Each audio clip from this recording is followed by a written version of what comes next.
So, the monster Ian Huntley is dead. At last. In my opinion, 24 bloody years too late. But he's gone. And I'm not going to pretend I'm sad about it. Not for 1 second.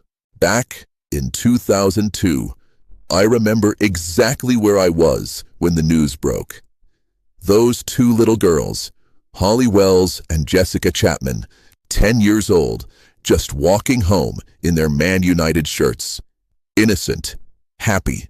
And then that evil thing took them, murdered them, burned their bodies, lied to the police, lied to the parents, lied to the whole country for days. I remember watching the television, seeing those poor mothers pleading, begging for their babies to come home. And all the time, he knew.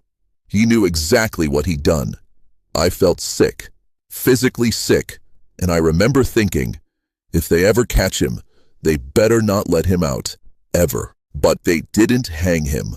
No, they gave him life, which in this country means maybe 40 years if you're lucky, maybe less with good behavior. Good behavior.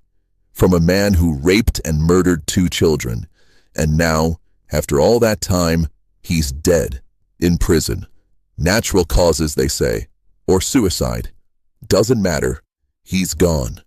Good riddance. But here's the part that still burns me up inside.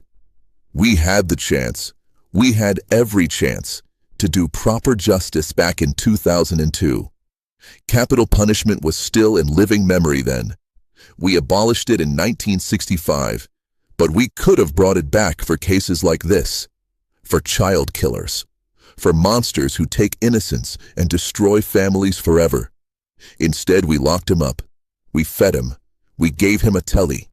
We let him breathe for another 24 years, while those parents buried empty caskets and lived every day with a hole in their hearts that never heals. How is that justice? How is that right? Why do we value the life of a child murderer more than the lives he stole? People say, oh, we can't play God. Really? We play God every time we lock someone away for life. We decide they don't get to live freely. So why stop there? If someone rapes and murders 2 10-year-old girls in cold blood with premeditation, then the state, on behalf of the victims, on behalf of the families, should have the right to say, you don't get to live anymore. Not revenge, justice. Let the families decide. Let the parents of Holly and Jessica have the final say. Give them that power. After what they've been through, they've earned it. And if they say yes, then do it quickly, cleanly. No 24 years of appeals and taxpayers' money. No comfortable cell. Just justice. Ian Huntley, wherever you are now, I hope you feel every ounce of terror those little girls felt. I hope it never ends. Rot in hell. And to Holly and Jessica, beautiful, innocent girls, I'm so sorry we failed you. I'm so sorry this country didn't protect you then, and still won't protect others now. Rest in peace, sweethearts. You deserved so much better.